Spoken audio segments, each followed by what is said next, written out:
नमस्कार, सुप्रभात, स्वागत, अभिनंदन आप सभी का सबरंग कार्यक्रम में। मित्रों, महाशिवरात्रि का पर्व नज़दीक आ रहा है और प्रतिवर्ष की तरह हम आपको परमात्मा शिव और उनसे जुड़ी हुई जो बहुत ही गूढ़ी आध्यात्मिक बातें हैं, वो आपके सम्मुख रखने जा रहे हैं। क्योंकि परमात्मा शिव इस पूरी सृष्टि के नियंता हैं, पालनहार हैं, तारणहार हैं और उन्हें ही हम माता पिता के रूप में याद करते हैं। हर धर्म उन्हें मानता है, हर धर्म कहीं ना कहीं उनसे जुड़ा हुआ है, उनसे शक्ति प्राप्त करता है। तो मित्रों, कैसे ये सारी ही जो आध्यात्मिक भाव हैं हमारी जीवन को सहज करते हैं, सरल करते हैं, इन्हीं को लेकर के अब सबरंग में हम आज से सुंदर द्वादश ज्योतिर्लिंगमों की यात्रा करते हुए, अर्थात हर ज्योतिर्लिंग में जो बहुत सुंदर भाव हैं या वहाँ से जो सीख हमें प्राप्त होती है, उसे ही हम अपने जीवन में आत्मसात करने का प्रयास करेंगे और यही हमारा आज से लेकर सुवाक्य भी होगा। तो आइए हम शुरुआत करते हैं सोमनाथ से। परमात्मा सोमनाथ के रूप में जाने और पूजे जाते हैं और वहाँ से वो हमें क्या संदेश देते हैं, आइए आज के सुवाक्य में सुनते हैं।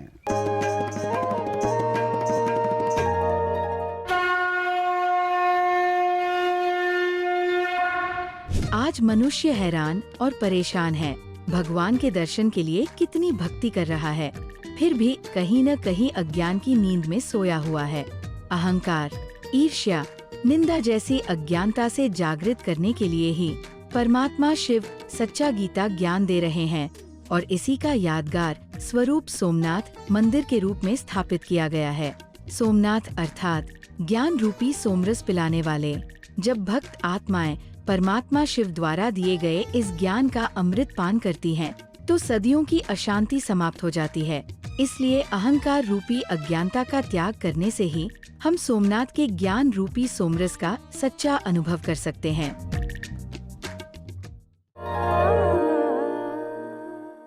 सच है मित्रों, मन की शांति अहंकार के त्याग से ही प्राप्त हो सकती है।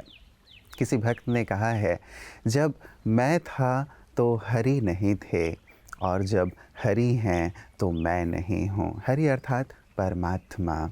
सचमुच जब परमात्मा को हम सही सही अर्थों में जान लेते हैं तो ये जो अहम भाव है वो दूर होता चलता है और जब तक अहम भाव में हम रहते हैं तब तक हम परमात्मा से दूर रहते हैं। तो क्यों ना अपने इस अहम भाव को हम दूर करते जाएं, क्योंकि अहम हम जानते हैं पतन का कारण बनता है।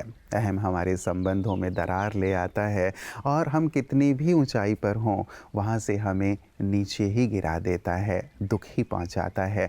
तो अहम का त्याग करते हुए हम ईश्वर की नज़दीक पहुँचते चलें और सबके हृदय में राज्य करने लगें। यही तो वास्तव में जीवन का सार और रहस्य है जो हमें परमात्मा सिखाते हैं।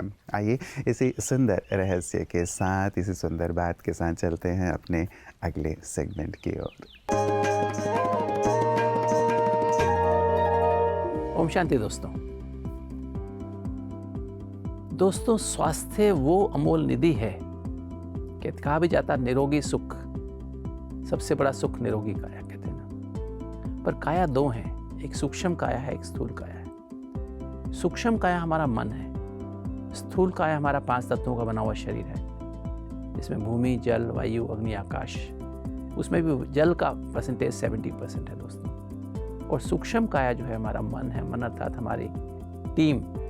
मन के 4 एस्पेक्ट्स हैं, thoughts, emotions, attitudes and memories.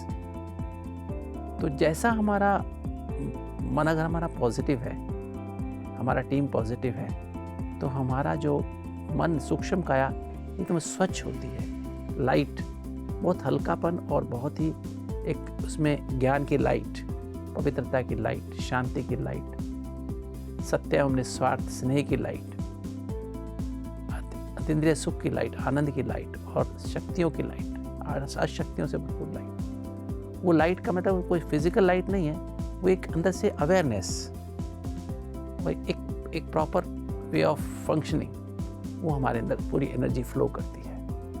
तो ये सातों चैतन्य आत्मिक ऊर्जाओं से भरपूर हर विचार में, हर भावना में, हमारी वृत्ति में, हमारी दृष्टि में, हमारे वायुमंडल में और हमारी स्मृतियों में, हमारे बिलीफ सिस्टम में वो एनर्जी, ज्ञान की एनर्जी, पवित्रता की एनर्जी, शांति की एनर्जी, प्रेम की एनर्जी, खुशी, आनंद और शक्तियों की एनर्जी से हम फ्लो करते हैं। और इसी को हम एंजल भी कहते हैं दोस्तों, फरिश्ता भी कहते हैं। तभी हम कहते हैं तो या तो आदमी जैसे फरिश्ता जैसा लगता है, इसका व्यवहार न्यारा प्यारा है, ये बहुत अच्छा लगता है दोस्तों।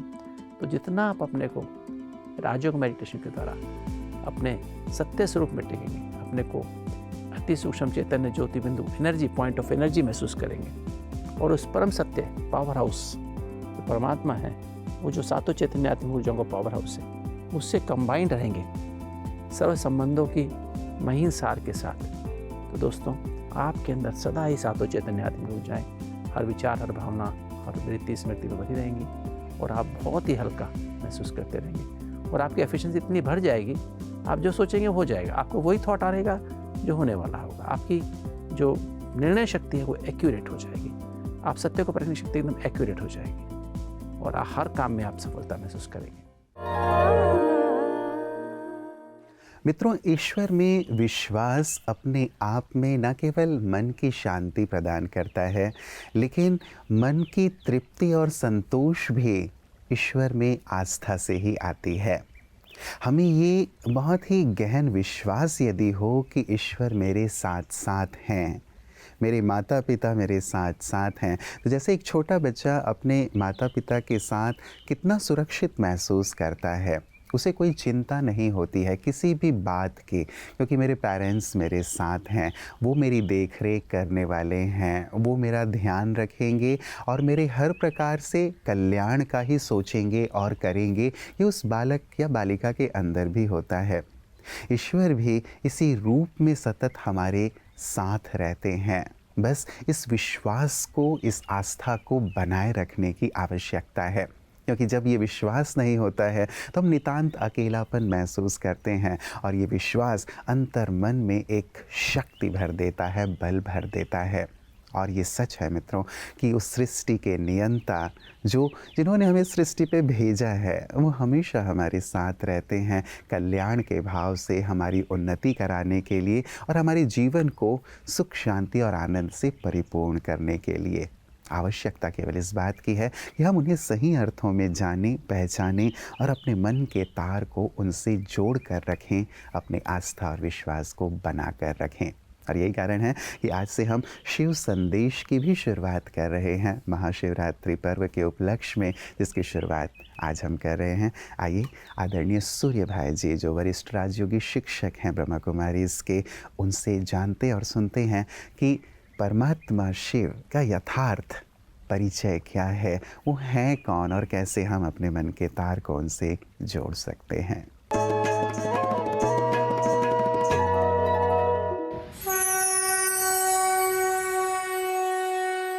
सोमनाथ मंदिर पश्चिम गुजरात में पौराणिक सरस्वती, हिरण्य और कपिला नदियों के संगम पर स्थित है, जिसे त्रिवेणी संगम कहा जाता है।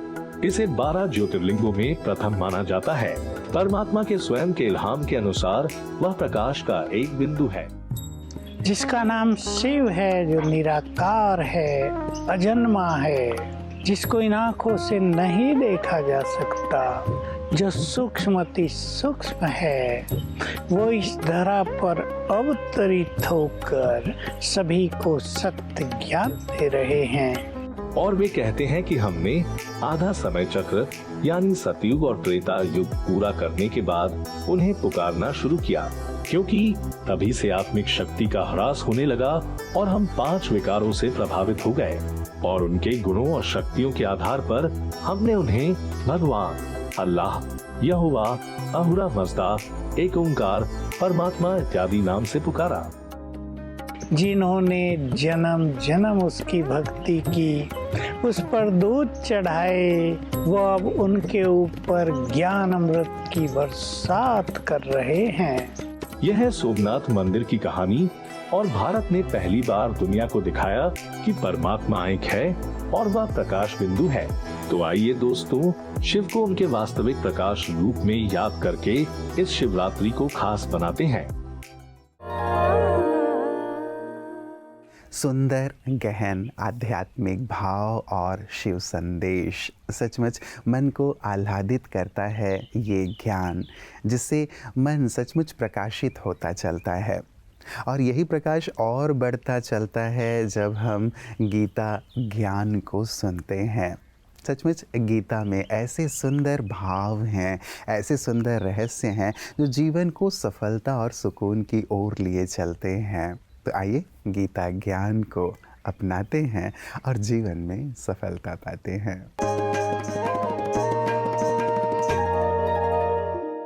ओम शांति।